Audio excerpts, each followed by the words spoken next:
ya kufufuka katikati ya nini? Ya mateso. Mahali Kitunda Machimbo. Call Yani, 0748 mtu anakuja nakwambia, tupatie 212 ako kaunga kaliko baki, pika mkate mimi nile, uone kama kapu la unga halitaongezeka. Wakati huo taarifa iliyokuwepo kwenye akili yako na kwenye moyo wako ni kamkate akanile ili nifanyeje? Nife. Na mtoto anajua mama akaenda kuokota kuni, tule huu mkate wa mwisho, tusubiri kufanyaje? Tusubiri kufa.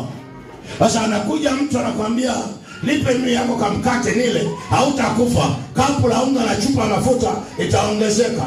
Haihitaji tu wokovu kusema amen. Haihitaji tu kusema ndio. Inahitaji ule ufufuo wa ndani wa nafasi nyingine, kwamba Bwana, kama uishivyo una mpango wa kuifufua hii nafsi iliyokufa kifikra, hii nafsi iliyokufa kiimani, hii nafsi iliyokufa kimtazamo, basi saa hii na nitafanya kwa jina lako, ili kama ni ufufuo unakuja, ujitwalie utukufu kupitia mimi na mateso yangu. Amen. Unielewa?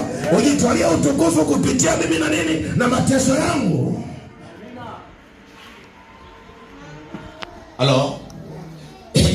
Unachokitaka ili ufanikiwe, lazima uwe na imani nyingine ya kufanikiwa katikati ya kuteseka.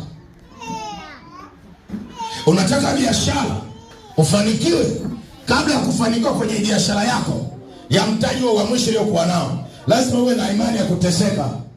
Kufanikiwa kupitia nini? Mateso. Kama unanielewa sema amen amen. Uwe na imani ya kufanikiwa kupitia nini? Mateso.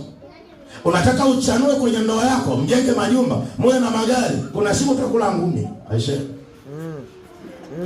Kuna siku utakula makofi. Na kuna siku mume hatarudi nyumbani. Na kuna siku utauliza maswali na utajibiwa na majibu kama haya. Umenizaa? Umeolewa? Hauli wewe?